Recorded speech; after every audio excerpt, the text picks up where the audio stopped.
I didn't believe in it at all. It made no sense to me that I would be cast in a Hollywood syndicated, first-run syndication TV series about science fiction, because I'd never seen the original show. In fact, when I first auditioned for the role, and I auditioned 4 times, I had to ask my children to fill me in on what Star Trek meant, because I'd never watched it. They watched it every Saturday afternoon. I was always at the theatre.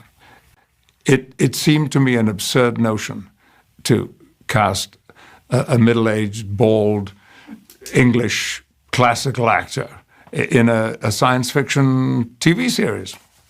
Even my agent in Hollywood, when I said, look, and when we first discussed the contract, I was so naive about anything. And he said, and of course, every year for 6 years, it will, and I said, what do you mean 6 years? And he said, well, that's what you'll sign for if you do that. And I said, I can't do that. I have other things to do. And he said, you're being offered a television series. What other things do you have? I said, well, there's a play. I might, forget that. But he assured me, don't worry, this series is not going to work. You'll be lucky to make it through the first season. You cannot revive an iconic series like Star Trek. So, come over, make a bit of money for the first time in your life, get a suntan, go home. And it didn't quite work out that way, because 7 years later, we finally wrapped the series after 178 episodes.